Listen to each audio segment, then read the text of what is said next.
You know what I realize?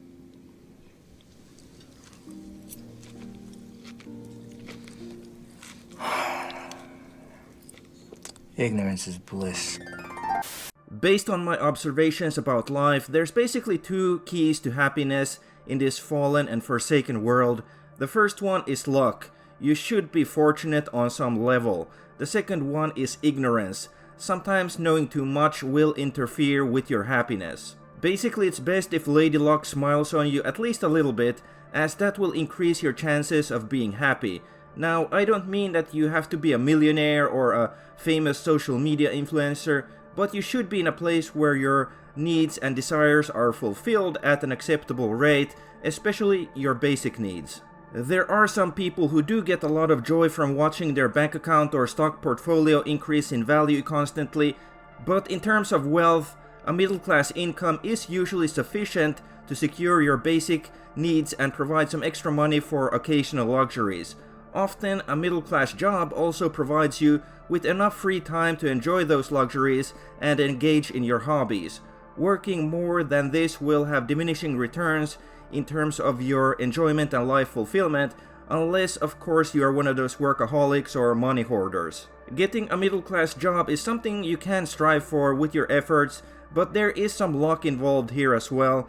It helps to be born in the right time at the right place, and perhaps to the right family, in order to have the opportunity to get the right education that allows you to become employed in a good job. But if you are working like a dog at some dead-end wage slave job, barely making enough money to survive, while having very little free time to rest and enjoy your non-work activities, that's a situation you don't want to be in, as that will make you miserable because living will be much more of a burden.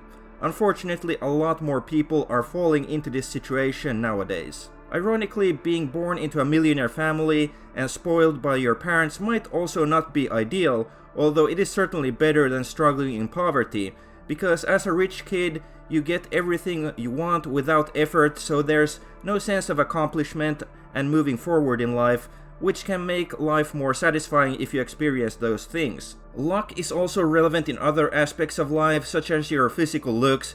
Basically, you want to be at least average looking, if not slightly above, which doesn't require a lot of luck because most people are average looking, but it does require you not being unlucky.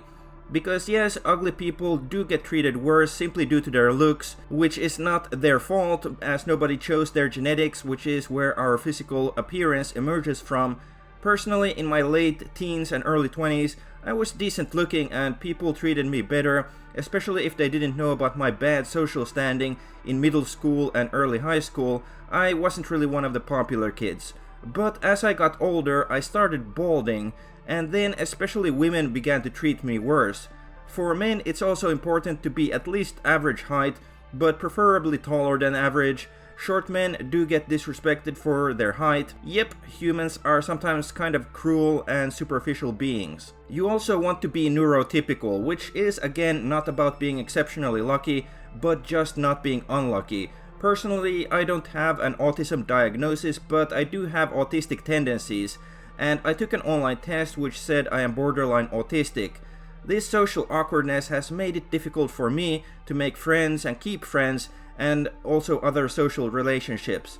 People don't get creeped out just by an ugly face, but also by so-called bad vibes that some socially awkward or neurodivergent people may give off unintentionally. There is some pressure to conform to the norm in human societies. That said, if someone is exceptionally attractive, they can afford to diverge from normal social behaviors to some degree. Like, some attractive people can be rude or difficult to deal with and get away with it, but if someone is ugly and has good social skills or a so-called good personality, it's not always as easy because physical looks give the first impression, and a lot of people won't invest the time to truly get to know someone beyond the first impression. Then finally we have ignorance, and people do say ignorance is bliss.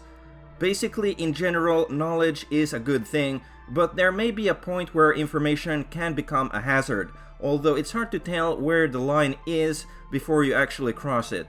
You want to know enough to survive and navigate this world and be happy, of course, but there is some information out there that, while it being truthful, it may interfere with your happiness and enjoyment. For example, if you meet some really great and fun person, but then you find out that they did something horrible in the past, and that changes your relationship and perception of them entirely, even though they may be a decent person going forward.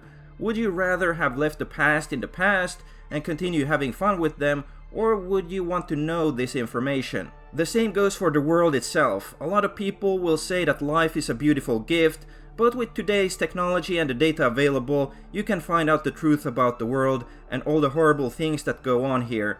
Every day innocent children go hungry or are abused. Every day people suffer in poverty and get blown to bits in war zones. But humans didn't evolve to take in all this information. 1000 years ago, you would maybe only hear about what goes on in your village and a few villages nearby. Bad things would happen, of course, but it was manageable. Nowadays, you may have a hard time mentally, especially if you are curious and have some empathy for those who are suffering. So if you can help it, be careful with your information diet. Because the truth is, there are millions of people that need help, but unfortunately, we can't help everyone. Where do you draw the line though? That is subjective. Everyone has different limits. For some of us, it's already too late, and for others, it may be impossible to avoid knowing too much. Like for me, I have an obsession with seeking the truth, so I guess I'm kind of doomed in that regard. Remember to like and subscribe, and let me know your thoughts in the comments. See you again in the next video. Okay, thanks, bye.